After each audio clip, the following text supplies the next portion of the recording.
नमस्कार, astrology pro channel में मैं दीपक लोहनी आपका पुनः स्वागत करता हूं। आज यह सब जानकारी आपको प्राप्त होगी कि व्यक्ति का व्यक्तित्व क्यों अच्छा होता है, क्यों बुरा होता है और उसके धन से संबंधित जो समस्याएं होती है वह किस क्षेत्र का चुनाव करे कि जिसमें वह अपने करियर का निर्माण कर सके और उसके कार्य क्षेत्र से संबंधित समस्याएं हों या चाहे परिवार से संबंधित, विद्या से संबंधित, इस प्रकार की अगर कोई भी परेशानियां होती हैं तो जीवन में वह क्यों होती हैं इसके बारे में, और वह किस वजह से ये समस्याएं उत्पन्न होती हैं, कौन सा ग्रह हमारे किस भाव पर बैठकर यह प्रभाव देता है, इस पर आज हम गौर से विचार करेंगे। और इसे समझना कोई इतना कठिन काम नहीं है, आप आराम से समझ सकते हैं कि यह आपके जीवन पर जो क्षेत्र आपका प्रभावित हो रहा है वो क्यों हो रहा है। तो आज मैं जन्म कुंडली के एक विशेष ग्रह जो अलग अलग भावों में विराजमान होकर क्या परिणाम देते हैं इसके बारे में मैं आपको बताने जा रहा हूँ। आप क्या करें जिससे आपके जीवन में जो परेशानियां चल रही हैं उसका आप समाधान कर सके स्वयं, इसके बारे में मैं आज आपको बताऊंगा। आज हम बात करेंगे जो हमारे राजकाज के कारक ग्रह, पिता के कारक ग्रह, कर्म के कारक ग्रह होते हैं, उनके बारे में आज चर्चा करेंगे।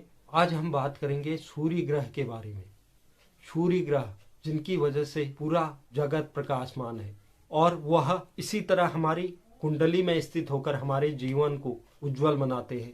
अगर सूर्य बलवान हो और उच्च की राशि में स्थित हो तो वह हमें हर क्षेत्र में प्रगति प्रदान करते हैं और कुंडली में वैसे भी सूर्य और चंद्र का बलवान होना बहुत ही आवश्यक है। तो इसी विषय पर आज मैं चर्चा करूंगा और आपको बताऊंगा वह हमारे जीवन के क्षेत्रों को किस तरह प्रभावित करते हैं, किस भाव में बैठकर किस क्षेत्र को प्रभावित करते हैं। आप अपनी जन्म कुंडली अपने समक्ष रखिए और आप देखिए आपकी जन्म कुंडली में कौन से भाव पर सूर्य ग्रह बैठे हुए हैं और मैं आपको समझाने का प्रयास करूंगा कि किस भाव पर सूर्य ग्रह कौन सा प्रभाव जीवन में डालते हैं। अगर जन्म कुंडली के प्रथम भाव में सूर्य विराजमान रहते हैं तो ऐसा व्यक्ति अपनी बाल्यावस्था में, बचपन में रोगों से युक्त रहता है। उसे अनेक प्रकार के रोग होते हैं और इसके अलावा नेत्रों का रोग, बाल्यावस्था में नेत्रों का रोग भी ऐसे व्यक्तियों को होता है, ऐसे जातकों को होता है और यह रोग उसे अत्यंत दुख पहुंचाता है, अत्यंत पीड़ा देता है और ऐसे जातकों को सुख से भी वंचित रहना पड़ता है और उनका भाग्य भी उनका साथ नहीं देता है। और यहाँ पर बैठे सूर्य उसे भ्रमणशील बनाते हैं, घूमने वाला। वह एक स्थान में रहकर अपना जीवन यापन नहीं कर सकता ऐसा व्यक्ति। और अगर किसी शुभ ग्रह की दृष्टि इस भाव पर रहती है तो वह इन परिणामों में कुछ कमी लाते हैं और किसी अशुभ ग्रह की अगर दृष्टि इस भाव में रहती है तो वह इसे नकारात्मक फल देने वाला बना देते हैं। अब बात करते हैं जन्म कुंडली के द्वितीय भाव में आकर अगर सूर्य विराजमान रहते हैं तो ऐसे व्यक्तियों को पुत्र और स्त्री सुख से वंचित रहने का भी योग बनता है और ऐसा व्यक्ति शरीर से अत्यंत दुर्बल और उसे भाग्य का भी साथ नहीं मिल पाता है और ऐसे व्यक्तियों के नेत्र लाल रहते हैं और ऐसा व्यक्ति जीवन काल में दुखों को भोगने वाला होता है। और ऐसे अगर किसी जातक की कुंडली में द्वितीय भाव में अगर सूर्य विराजमान है तो उस व्यक्ति को लोहे और तांबे से संबंधित व्यापार में सफलता प्राप्त होती है।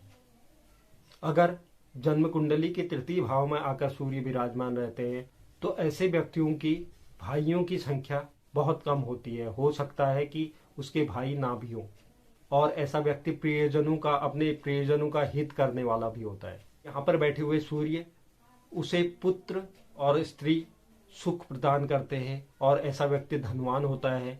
यहाँ पर बैठे हुए सूर्य उसे धैर्यवान, सहनशील बनाते हैं और इसके अलावा ऐसा व्यक्ति विलासी और स्त्रियों का प्रिय होता है। अगर जन्म कुंडली के चतुर्थ भाव में आकर सूर्य विराजमान रहते हैं तो ऐसा व्यक्ति कोमल हृदय वाला और ऐसे व्यक्तियों की संगीत में रुचि, संगीत के क्षेत्रों में रुचि रहती है ऐसे व्यक्तियों की, और किसी प्रकार के भी वाद विवाद या किसी प्रकार के भी कार्य में विजय पाने वाला ऐसा व्यक्ति होता है। और ऐसा व्यक्ति धनवान और राज्य से सम्मान प्राप्त करने वाला होता है। यहाँ पर बैठे हुए सूर्य राज्य से संबंधित सभी क्षेत्रों से सम्मान प्राप्त कराते हैं। अगर जन्म कुंडली के पंचम स्थान में आकर सूर्य विराजमान रहते हैं तो ऐसा व्यक्ति बाल्यावस्था में बहुत दुख भोगने वाला होता है। उसे बाल्यावस्था में दुख का सामना करना पड़ता है और धन से संबंधित और भौतिक सुखों से संबंधित जो भी वस्तुएं होती है बहुत परिश्रम के बाद प्राप्त होती हैं। और इसके अलावा युवावस्था में ऐसा जातक बहुत सी व्याधियों से युक्त रहता है और ऐसे व्यक्तियों की पुत्र संतति भी बहुत कम होती है।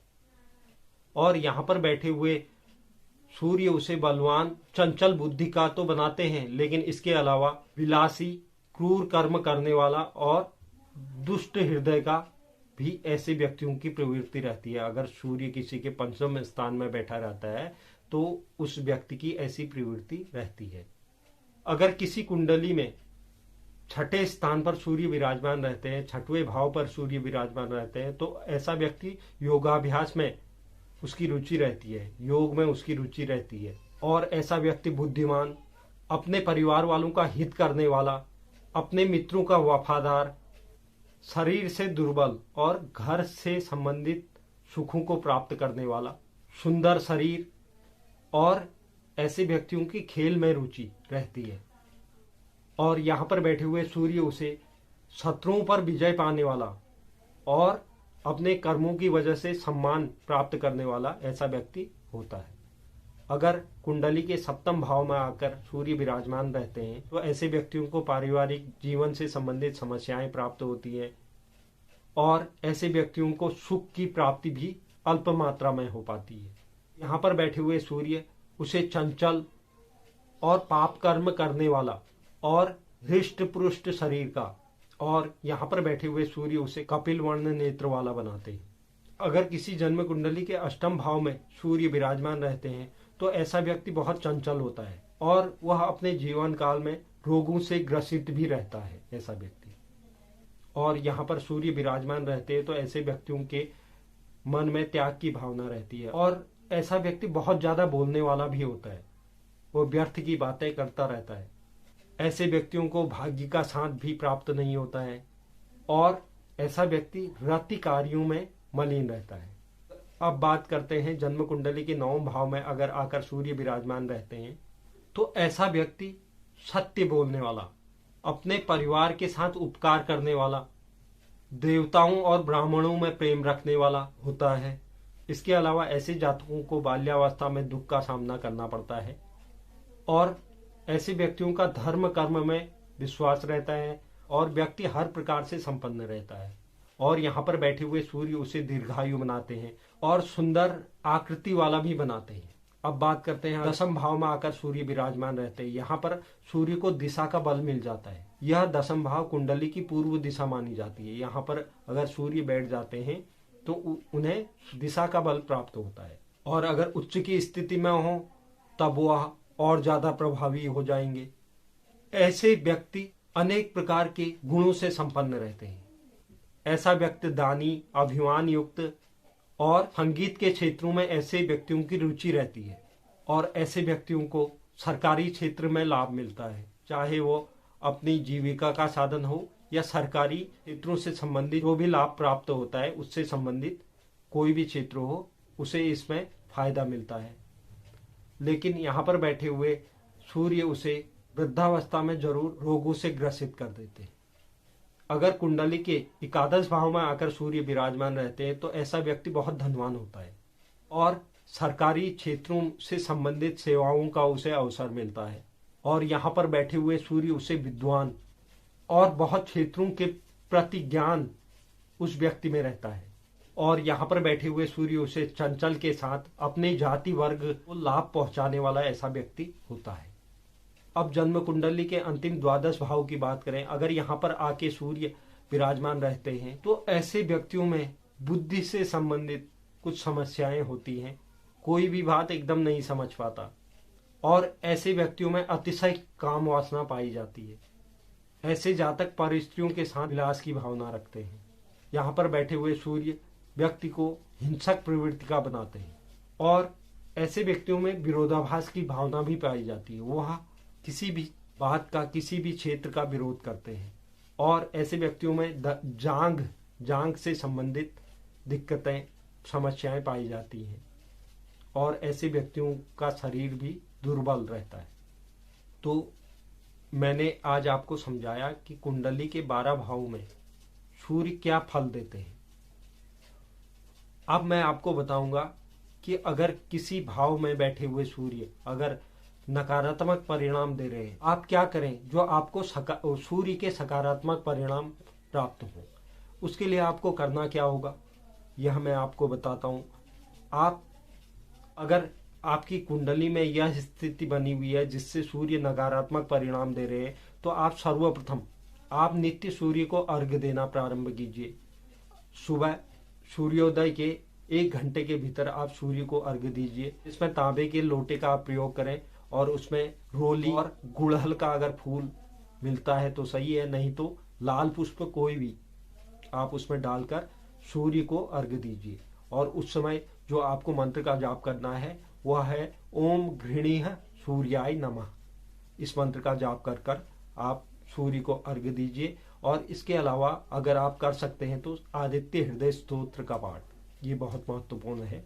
अगर आप नित्य आदित्य हृदय स्तोत्र का पाठ करते हैं तो आपकी कुंडली में सूर्य किसी भी अवस्था में है वह उन्हें बल प्राप्त होगा, वह आपको सकारात्मक परिणाम देंगे।